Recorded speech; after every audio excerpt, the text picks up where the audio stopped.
सुंदर है, अति प्राचीन है। मुझे लगता है जितनी आयु सूर्य और चंद्र की है उतनी ही सनातन धर्म की है।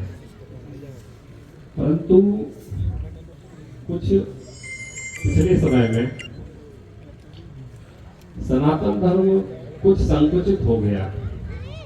सनातन संस्कृति के अनुयायी कुछ सीमित क्षेत्र में रह गए और कुछ ऐसे धर्म जिनमें ढोंग है, पाखंड है, क्रूरता है, ऐसे धर्मों का प्रसार हो गया।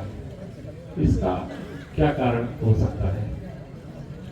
देखो, आज जगत गुरु शंकराचार्य ने पूर्ववत ही सावधान किया था, मुंडे मुंडे मकर भिन्ना। जितने सिर होंगे उतनी बुद्धि होगी, उतने मत होंगे। धर्म तो एक ही है, बाकी सब पंथ है।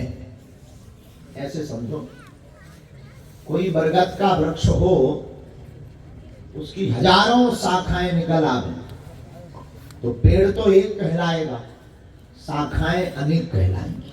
तो शाखाओं को धर्म नहीं कहा जाएगा, अपितु डाली या शाखा कही जाएगी।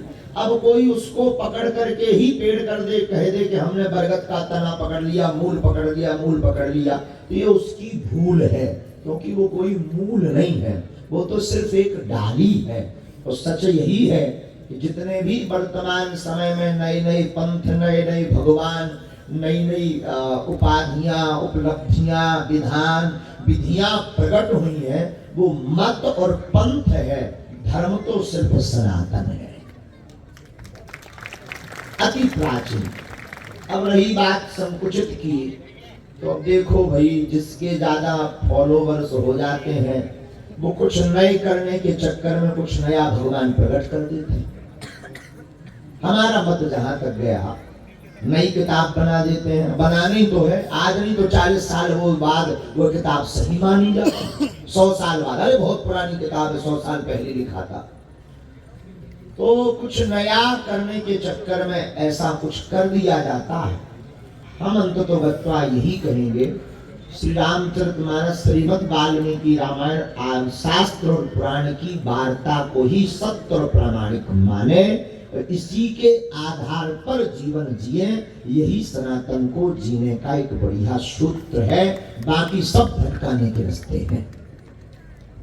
अब आपने कहा कि संकुचित,